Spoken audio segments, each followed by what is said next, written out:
Welcome, ladies and gentlemen, to the Daily High with your host, Matt McGregor and Tone Vase. Good morning, mate. How are you? Morning, morning. Let's make sure we are actually streaming Felt different today.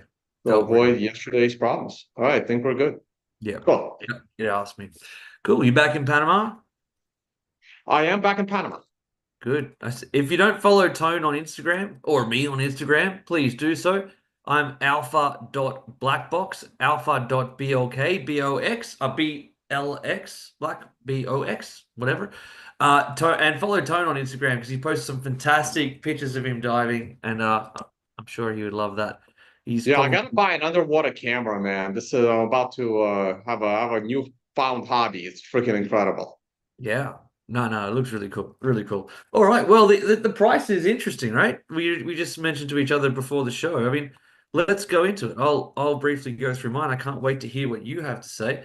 Daily time frame right now. We'll start on the daily. Look, we're still stuck in a bit of a range. I'm long from 97,349. I was long from 97 something or other 049 last night in last night's show, which the trade got stopped out slightly, fractionally above break even, but not much more. But the price did deteriorate a lot more after that. So it went down to 94. So I was happy that we did get out. But once again, America's doing all the action while I'm asleep. So this sorry, on the 5th of December, on the 9th of December, and yesterday on the 10th of December, I missed all the action and just woke up in the morning and was like, okay, well, I'll get back in virtually at the same price that I did because the same thing happened, really once again that we respected the 30 simple moving average on the daily time frame. Until that, I mean, it's pinching, right? It's getting higher and higher and higher. We need to move on through it. And I can definitely put a case on the table for us to at one if we still close below that. I do think that there's further downside on the table, but I don't like to make those kind of calls. I'm bullish until proven otherwise, right? But I will say one thing.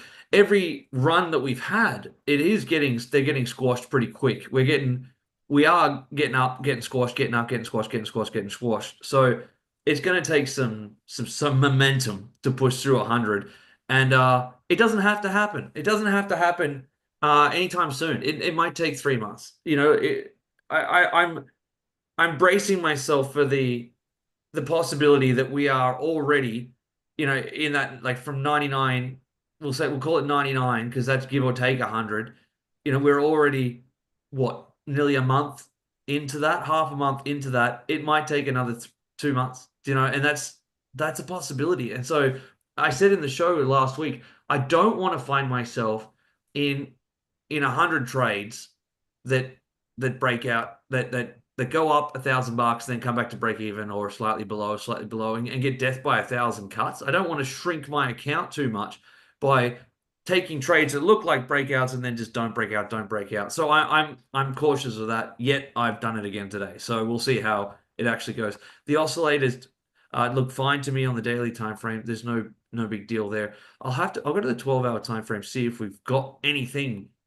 Look, we've just opened the new 12-hour candle, an hour ago, and it's coming onto an MRI, green star, which is all right. I mean, it's better than worse, but at the moment we're above all the moving averages, and I don't mind the structure at all, to be honest. It could be viewed as Tone would probably put it, as just consolidation at the top, which of course I love. Classical consolidation at the top is fantastic. The only reason I am annoyed, could be concerned about it, is that you know this this period here, after we had like a big run up into this period here, which could be considered consolidation at the top, a local top, mind you, not the top of the market, for a long time. This is what I'm afraid of going into, where it goes bang, looks great, breakout, breakout, breakout, breakout, breakout, breakout, breakout, breakout, breakout, then this breakout. And I did a whole lot of trading through this period and gave a whole lot back. It's really awful. It's really awful when you do that, especially when I nailed with one trade, nailed the move on the way up there and gave a lot back. So I don't want that to happen here. But it's one of those things where we're not going to know that until maybe a month later, and that's the funny part about it. I got to keep taking them. So there's nothing on the 12 hour. I like it. The 4 hour is interesting. I do think that if we do crack down, we will eventually get inside this green wave, right? And the funny thing is, it doesn't actually have to crack down because it's already nearly at parity. I'd like to get into this green wave, ideally, as a higher low. So let's just say it takes another 2 weeks or something, and we get into this green wave at 97,000 with a green diamond or something like that. Like maybe we do break out once again. This is full speculation. We get a great breakout to 102 again, and then I'll get a green diamond, a retracement back inside the green wave. I would view that as a really, really good entry point, and I'd be really comfortable with getting heavily long at that point for the upside later on. But as it stands, we're still putting in essentially higher lows, and this might be rolling over right here. We on the 4 hour time frame, we're very much respecting the 50 simple moving average right now, right? So this could be the perfect spot to short from because we've broken down, we've come back up to retest the breakdown point. A lot of people will be shorting right here, but if we clear these moving averages, which is the cluster here, and let's say we get above 98, 800, I'll be feeling really good for an upside move here. And I do think that there's a high probability of that upside move. I mean, I'm in the long, so money where my mouth is. I like the 4 hour time frame. I like it a lot. Before I finish, I'll just go over to the 15-minute time frame. Bangbox is currently in a trade, so that's one thing. So we'll do Bangbox first. Trade is on and in right now underwater. We ended the trade here. We came back down. I was terrified right here, to be fair. Came back to break even. We're floating around. It's fine. It's fine as it stands right now. We're still below the entry point. We haven't had a chance to clear it, but everything I said on the high time frames still exists. I'm still confident in this trade. So that's where Bangbox sits right now.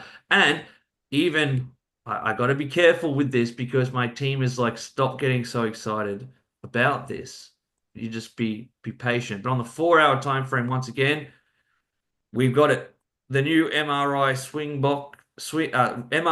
Swingbot is live and in a trade right now. So this is an MRI inspired bot. It's a much more conservative and less of a scalp trading bot, more of a swing trading bot that aims to capture a larger amount of the move. Like this type of thing here, where you get into the trade. It's got more of a width to the trade. It's unlikely to get immediately stopped out, although it absolutely can happen. And we're trying to capture more of the. That was a bad one. There's a bad one here, a loss in that trade. But we're trying to capture more of the overall big, moves that can really move the needle, that can stay in for a bit longer time. And so that's what we're working on here. That's live and in a trade right now. So as I come back to you, Tone, also please watch the video that we've done that we released 2 days ago. There's a wrist slider. This has been a real contentious point because the bot itself is just one aspect of your trading, right? I made a really, really important video, like how 8 months ago, Tone, about diversified trading within a single asset. And it's a really important video. It talks about how, for me personally, how I trade. Well, I've got long-term swing positions. I've got hodl positions. I've got long-term swing positions. I've got scalping, discretionary scalping positions. I've got bot positions. I've got all these different positions just on one asset, just on Bitcoin, and only using coin margin, right? So I've got all these different positions going at one time. Now, I thought that was obvious, right? But a lot of people put way too much money into the bot, and then it has drawdown, and then they're getting very upset about it. I don't mind about the drawdown because it only really represents about my bot is only running about 2% of my account. So if it was 1% of my account and we had a 10% drawdown, it's 0.01 of my account just got drawn down. It's totally acceptable amount of drawdown in any given trade. So we've added a slide bar. So let's say you put a whole lot of money in, but that's your entire balance. That's actually okay because now we have a slider bar where you can, if you're like me, you're only putting the amount of money that you're happy in that portfolio to trade with in the bot. That's totally fine. You can use 90% of that entire account, no worries. But now if you're putting a lot in, you can slide that down to any given one trade will only risk 2% of that entire balance. So that's been a massive big upgrade. And I hope that's for your benefit to help ease that. All right, Tone, please like and subscribe. Please share it with your friends, and please use the links in the description below. We've got the great deposit bonuses and great sign up bonuses for both BitGet and Blowfin. Tone, take us away, mate. Are you positive on the market? How you feeling? Yeah, no, we are bullish, but you really want to watch that bank box trade because in 15 minutes, we're gonna have CPI numbers come out. That's probably that and the unemployment rate are the two biggest market movers we have. Obviously, the Fed funds rate, right? So Fed funds rate, which is not every month, but it is coming in about 10 days or so. And then we have the CPI numbers coming out in about 15 minutes. So it's probably better if we stick around and watch the movement of those CPI numbers coming out. That's in 15 minutes. So I'll try to fill the time with some useful commentary. We have the monthly chart. What I have not done is, oh, I don't even have the Bitcoin index. Hold on. Rename. No, monthly. I guess I removed the oscillators on a monthly chart. That's okay. The monthly chart is clearly bullish. We don't need to talk about it much. I haven't looked at the oscillators in a while. Let's see how the RSI is doing. The RSI is actually very bullish. I can probably delete this blue line, even though it did perfectly reject the price. This was drawn off of these 2 points, and it is clearly rejecting the price. But the CPI is looking bullish on a weekly scale. The MACD is very bullish on a weekly scale. The CMF is also very bullish on a weekly scale. Would be cool if we can break out above the prior swing high, but it's not absolutely necessary. So all of the weekly metrics are very bullish. Here we got a little bit of a crossover, but I don't know, it doesn't worry me all that much. And we are, as Matt said, consolidating at the top. And if we consolidate a few more weeks, I'm going to be very, very bullish on the price of Bitcoin. You know, the 4-day chart is actually the most bullish looking chart of them all. It is the only one with a new candle high close coming in. That's not happening on well, the monthly chart is as well. Current month is the highest monthly close. The weekly, certainly not. It is a pullback week, but the 4-day is looking very, very strong. I'm still 75% bullish in the market. I'm not in a rush to get back in. I will probably wait till next week to go 100% long. I'm waiting for one more thing. I am waiting for the daily green star candle. We had a daily green star candle, but it was a little bit extended. We pulled back. This is where I entered around here. I entered the additional 25% to make it 75. And I'm ready to enter the final 25% to be 100% long. I would like to do that around 99,000, but I would also like to do it on Monday. It looks like the green star candle is going to show up as early as Saturday. Maybe we, consolidate here a bit, and we push that green star candle out a little bit further into Sunday or Monday, and that would be ideal. Ideal is to enter on Monday as the price is breaking 99,000, going into $100,000 range, and I think there is a high chance that we push into a new high, something in the 106, 108, and then again pull back down. I'm not expecting a move to 120K.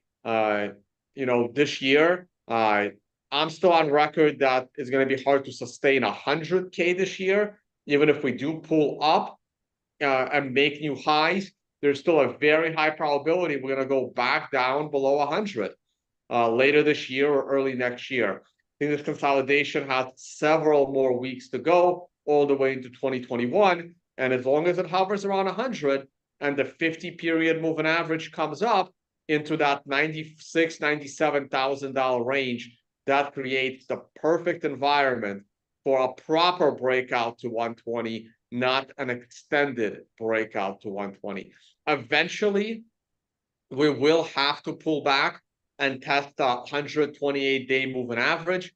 I would like for that moving average to be in around the 100 vicinity as well, but that's going to take, at least 3 more months and at least a move to 125 to get that, moving average significantly up there. 4-hour chart looks like this is the this is what the MRI bot is using, right? The 4-hour. That's right. But where's your green star there? That's a good question. I don't have one. I am using the index. You may be using an exchange No, specific. I only use index charts. You're using what? I only use index charts. That's So that's a that's good the question. that Why I don't have should it? be the Maybe I have a slightly different parameter set. Maybe there's a bug that's affecting. Maybe I should. Yeah, I don't know. I should have a green star candle. certainly should. I'm not sure why I do not. Refresh the page, see what happens. It's not a. Oh, I may have continuation turned off. Let me refresh the page.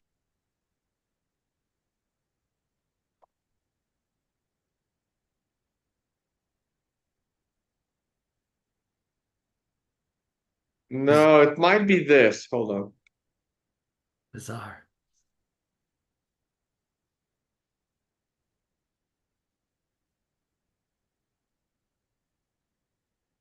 There it is. There's the check mark. Display reversal stars after MRI top. So MRI top bottom. So we had the reason why I didn't have a green star here is because I didn't have that setting on, which means I don't need a green star if it's following an MRI buy opportunity, because the MRI buy opportunity is telling me to go long. In this particular case, since we did go into a negative count, I do want that green star, but normally, once I have an MRI buy on the 1 hour, it's a lot clearer. Once it loads. Once I have an MRI buy, I don't really need a green star, to come up on the following candle. It just clutters my chart. The Right, green right, right. arrow gets me in. So Yeah. that's what that check mark does. So the 1 hour chart is looking very, very clean. We broke out above the prior swing high, which is great. And I mean, the 1 hour chart still has resistance. We're still on a downtrend. We never reached the target from the triangle. We came close, never got there. I'm going to delete it. I'm going to delete this. Charts are getting cluttered.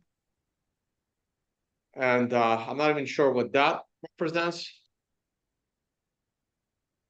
I'm going to delete a lot of these arrows because I'm going to forget about them and then time's going to pass. I don't need this anymore either. I don't even need the triangle anymore. Let's clean this chart up.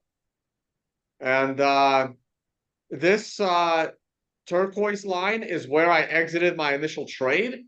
And if I haven't done anything since November 22nd, I would have been just fine. We are slightly above that.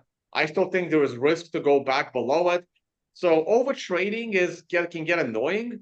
And me exiting back here, which again wasn't the best exit. I should have definitely exited anywhere around this candle, would have exited way higher, and I'd still be, in cash now waiting to get back in. I did get back in because of this massive breakout, and I thought this could go higher. And I'm ready to let it consolidate a little bit longer and then jump in the market, which would be Do totally fine. we can do a Yeah, poll tomorrow. Is that color turquoise or teal? I know you're a geologist, but I'm calling that teal. I don't really know the difference between. Oh, you're a geologist. Turquoise? Come on. And yeah, so I like this hourly chart. It is coming up on an MRI buy, sorry, MRI top in a few hours, but the the numbers, the CPI numbers that are coming out in a minute are interesting. remember in yesterday's show, I said that Max Max Payne. Payne is actually helping push the price higher because the close of options tomorrow, not tomorrow, on Friday, is actually suggesting that the price of IBIT should be $56. And if we look at how IBIT traded yesterday, yesterday was a nice green candle. We were going down all the way to 53 and a half, but it's not always that the market makers want to push the price of Bitcoin down. Sometimes Max Payne wants to push the price of Bitcoin higher in order to create max pain for people in options. I know that everyone is convinced that the entire reason for Wall Street's existence is to suppress the price of gold and silver, but in reality, that's just a lie that bad gloom and doomers will tell you. Equally as often, Wall Street is incentivized to push the price higher as it is to push the price lower. It depends on max pain of option expiration. And the max pain of option expiration is a $56 Friday of GBT of IBIT. That's the leader. That's where all the liquidity is. And so expect the price of IBIT to close around 56. So when we were crashing yesterday, I knew that IBIT needs to close at 56 at the end of the week. So I was a little more bullish than I would have if, say, Max Payne was down at 52. I would have been a lot more bearish yesterday at the low than I was because Max Payne on Friday is at 56. What's up, Matt? Hey mate, when do you think there will come a time, maybe soon, maybe next year, where we start reviewing the options expiration days as if they were Fed and funding announcements, Fed rates announcements? Do you think that will start? They'll become that relevant that will do that it's really some really smart analysts will start doing like actually trading off the gaps between the divergences between the expiration price and the mark price and the max pain prices and whatnot. Do you think that'll actually become ultra relevant in the future? I mean, Even if I they're think they're self-fulfilling prophecies. I think they're more relevant now. I think they become less relevant in the future because in the future there's a lot more liquidity. Hmm. Right now, there's still, it's too easy to push Bitcoin around. Okay. Do So, you think for there's like example, will there mhm. be like if you say that now's the time that's more relevant because it's easier to push the price around? I believe that too. There must, if that's true, then perhaps we should monitor this that see if there's an arbitrage trade on there. Do you know that we could really start focusing on it? I, the thing is, it's difficult, right? It's something to keep in mind, but it's not something that's guaranteed, right? Like, for example, for me, the 10 a.m. reversal is way more guaranteed than depending on Wall Street to push the price into $56 by Friday, because the market can get away from them. Like a news event could completely prevent them from doing so. Right, right. So it's something to keep in mind, but it's not something that I would necessarily place a bet on. So I do keep it in mind. Like I said, the difference is minor, right? But yesterday, when the price was crashing, because Max Payne 3 days later is that because I remember at yesterday's low in IBIT, the low was 53 and a half. And I know that Max Payne is 56. So I am not as concerned as I would have been if Max Payne was, say, $50, Hmm. right? Right. So if Max Payne was $50 because the price of Bitcoin had really got away, like right here, um, uh, well, like this must have sucked for the options makers, right? This is a Friday where the price kept going up and up and up and up into Friday. So the big Wall Street companies would have lost a lot of money right here. This is what tends to happen if you're running up all the way into Friday. Now, this is something more realistic because some of these now they're trying to get a little more control of it. So again, the difference is slight, but it's just a slight bullishness. I don't know if I would make a trading strategy around this, but it is something to consider. Also, Max Payne can move, right? Max Payne on a Monday, expected for Friday, could completely change by the time Wednesday rolls around because people have exited those positions, they cut their losses, they entered hedges. So things do change as the week moved on. But so far, this week has played out pretty much as expected. You see the current price and Max Payne are almost as one. But the big boy is the next one. The next one has way more liquidity. The third week expiration is the most liquid part.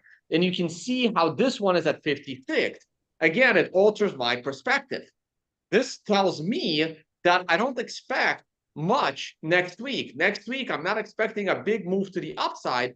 The current price is already $2, which is about $4,000 higher on the price of Bitcoin today than Max Payne for next Friday. And according to this Friday, it needs to go a little bit higher to create Max Payne. Now, I do expect Max Payne to potentially be a little bit higher than 54, maybe 55 by the time next Friday rolls around because of the bullish bias. But this is what is keeping me more conservative this week for into next week, right? So this is basically how I write my covered calls and some of the other more passive contained strategies, keeping this data in mind. Okay. So it I, is I I'm asked finding I do need to bring John Devine on the show to talk a little bit more about option dynamics. it's so funny. I asked the question and you almost said no, and then you answered it yes in your analysis. So that's exactly what I meant. You are Yeah. watching it already. Let's take a look at what's happening in the world of ETFs, and the CPI numbers have just come out. So real quick, BlackRock continues to buy a ridiculous amount of Bitcoin, and we're very close to Fidelity flipping Grayscale, and I think Grayscale Mini will flip Bitwise, and eventually Grayscale Mini will probably flip ARK Invest. And Grayscale will continue to drop down. Eventually Grayscale will go away and only have Grayscale Mini because it has lots of advantages over the original Grayscale.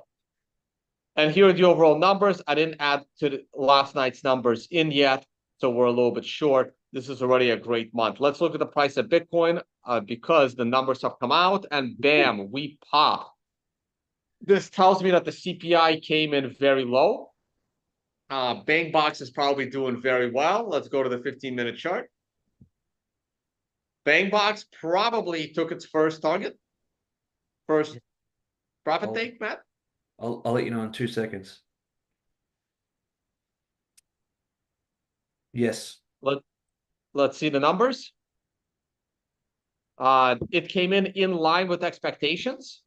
We have 2.7% over the last 12 months. I think that is an increase versus the month before. Damn, what was the month before? I think last month was 2.6. Shit, I should have checked this. I think it was 2.6. It's a minor increase over the year prior. I think this is the first increase in a long, long time. What was last month's numbers? I don't know how to look at last month's numbers. CPI publications, new releases, CPI data. Damn it. Yeah, I think it was. Yeah, it was 2.6. I was right. So it's a minor increase from a year earlier, but it is in line with expectations. We have been stabilizing here. I like looking at the annual chart or the continuous chart, but we are in line. By the way, I think prices will pull back in a minute, but the initial move is to the upside, which is great. It's still going up, and the S&P futures might be going up as well. Yeah, futures are doing pretty good. Okay. Cool. So there you go. We're still rallying. This is a great sign. I may or may not finish my go 100% later today. Depends how we play the 10 a.m. reversal. The 10 a.m. reversal is key today. If we continue to rally into 10 a.m., I will look for a pullback. Don't forget, we had a nasty one right here at exactly 10 a.m. Mhm. This is a 15-minute chart. We can go to say a 1 hour chart, just to be clear. I mean, here's a recent 10 a.m. reversal right at 10 a.m. 10:01. We go boom, crashing down. And oh, guess what? 10 a.m. yesterday as well. I wasn't even paying attention because I was flying. So here we are. We can go to the 10-minute chart. Look at yesterday.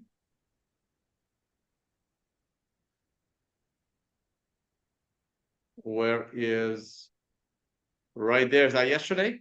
December 10th, yesterday, right here. Here's your 10 a.m. And as of 10 a.m., we go down pretty substantially, actually, for 4% at exactly 10 a.m. Now, this would have been tricky. The 9:30 10-minute candle crashes. This is why I don't trade in the first 30 minutes of market opens. I wait till 10 a.m. and then I make my decisions. And here we are. 9:50 candle goes down, 10 a.m. candle, 10:10 candle. And by now, by the time 10:20 rolls around, you know exactly what's happening. Once we break these lows, it's all she wrote. And same thing this morning. I mean, if you entered this, if you're bullish right now, that's great. I would be very cautious at 10 a.m. on the dot. Okay. That's pretty much it for me. Uh, anything else on your side, Matt? No, mate, I'm satisfied. Gold's bullish, S&P's bullish, Fed. Everyone thinks the Fed's going to cut rates again, which I think is insane. I don't know why they would, but hey, inflation is now in check. At least the government provided inflation is in check. So not a big deal. The Fed can lower rates. I just don't understand why they would. There's no need to stimulate the stock market at all. Okay, that's it. Coming off screen share. All right. I've got a special shout out to my business partner and great mate, Sebastian, who you know from the Financial Summit. That's where we met and became partners. He gave me this just for no reason because he's a good guy, and I just hung it on the wall. Check this out. Who is That that? that is a signed copy from Jean-Claude Oh Van shit! Damme and Bolo Yang from Bloodsport, my favorite film of all time. And that's, you know, the band The Strokes? That's Is This It? Signed by Julian Casablancas. Look at that. Finally hung on the Nice. wall. I got all my Wait, who's stuff. the boxer? Who's the boxer? That's what I was asking. Oh, that's Tim Zhu. He's an Australian middleweight boxer, Oh, light middleweight. That we've got Larry Holmes up there with Tyson. We've got Muhammad Ali and Elvis Presley all signed, and we've got Bob Foster up there fighting Ali, all signed. nice.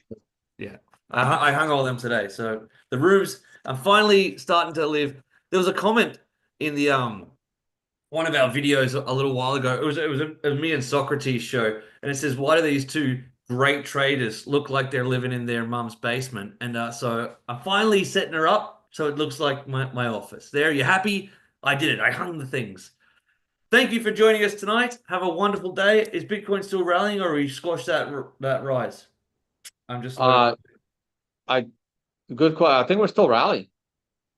Good, good, good, good. Go Bitcoin. Let's break out of All this. right, Up congrats on 100. both bot trades. Both bot trades are in the money. Yeah, we'll see. It takes a long time to close the trade. All right. Have a lovely night, and we'll see you the same time tomorrow. Oh, I'm not going to be here tomorrow. I'm meeting my business partner, Baloo, is flying into Tokyo. He arrived today, so tomorrow I'm out with him. Okay. Yeah. Tomorrow I'm actually gonna be on a yacht all day, but I'll try to bring you a show at this time in the morning before I head out. Listen to us. Drinking beers in Tokyo on a yacht. What a lifestyle. All right, guys. Thanks for joining. Yeah. I tend to spend my money on experiences, not on not apartments, which I actually don't have. All right. Later, guys.